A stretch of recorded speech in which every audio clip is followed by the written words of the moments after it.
folks. This is Mike, your friendly neighborhood English grammar teacher, and I'm going to talk to you today about the uh, unreal conditional. And there are two ways that you can do the unreal conditional: the old-fashioned way versus the modern way. Oops. Okay, so let's do the old-fashioned way first. Let's say, for example, I want to talk about an unreal thing like having $1 billion.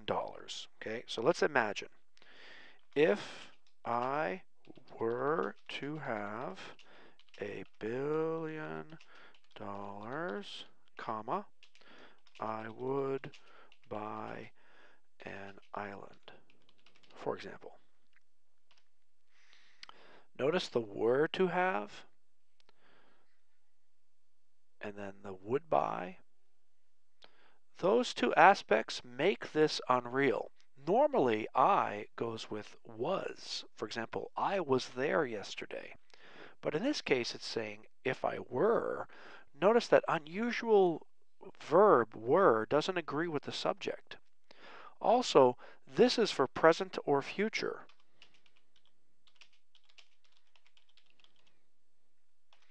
So this unreal conditional is for present or for future. Isn't that interesting? So how do I know that it's an unreal conditional? First is this crazy usage of were. This is called the subjunctive signal. Okay, so I'll put that little note down here. Were is, sorry, not just the were. It's actually the were plus the infinitive. That makes it the subjunctive signal. What's the function? Why? Why we're doing it? It's showing unreality. So this were plus the infinitive, so I'll put that as pink or green, I guess. So the were is yellow, and the infinitive is going to be green. So the subjunctive signal is this combination here, and that shows unreality. In the result clause, typically we have would buy, and buy is the bare infinitive. So I'll put that here. In the result clause, we have would plus bare infinitive. Why is it bare? Because it doesn't have the word to. So it's a kind of a naked infinitive. So we have the word would plus the bare infinitive. And you say, well, what's that? That's right here. I'll make this, not that one, this one. I make it red, and then make that one red. And this one over here, I'll make this one, let me see, I'll highlight it. This one, I'll make a nice fun color of this weird blue thing. And this one too, same color. So you can see the relationship here. This is the subjunctive signal right here, and that goes right there. And then the result clause has the would plus the bare infinitive. Notice that there's no to buy. I don't say would to buy. And you cannot use the past participle here or the past tense. I cannot say would bought. Never, never, never. So that's how to make the old-fashioned for the present or the future unreal conditional. What about the past? Here's how you do it for the past. If I were to have had $1 billion last year, I would have bought an island. Can you see the difference? were to have changes to were to have had. And then would buy becomes would have bought. So how do you make the past unreal? You go like this. You say were plus to have plus the past participle.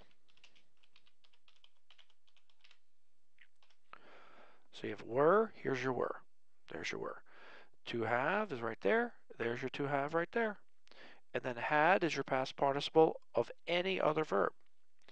Over on the other side, so this is the if clause. So I'll put if plus subject plus, so if I, right? So the if is here, I is here, that's your subject. In the result clause, subject plus would have, and then the past participle. Past participle. There you go. So there's my would have right here, would have. Americans say woulda or would've, and then the past participle bought. So that's how you make the past unreal conditional the old-fashioned way. So you have the word to have, that always goes together, and then the past participle of something else, any other verb, and then would have, that's always going to be there, and then the past participle of any other verb. So this could change a lot depending on what verb, and this could change a lot depending on the verb. I'll give you a couple of examples. Other verbs. Here we go.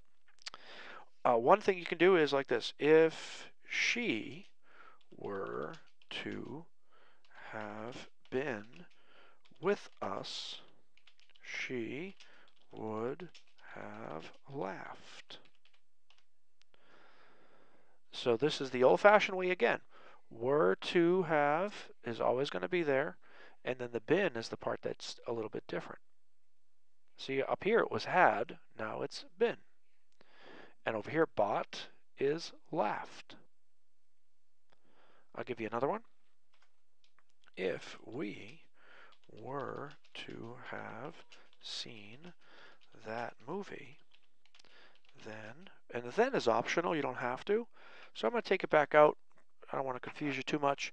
So if we were to have seen that movie, we would have enjoyed it. There you go. So there's your were to have, same thing again, but this time been is different. Now it's seen because it's a different verb we're talking about. Laughed, nope, now it's enjoyed. Over here, bought, then we have laughed, then we have enjoyed. Notice that the would have doesn't change. Would have here, would have there. So now you're probably saying, well, how about this? Mike, what if I make this in the present? Okay.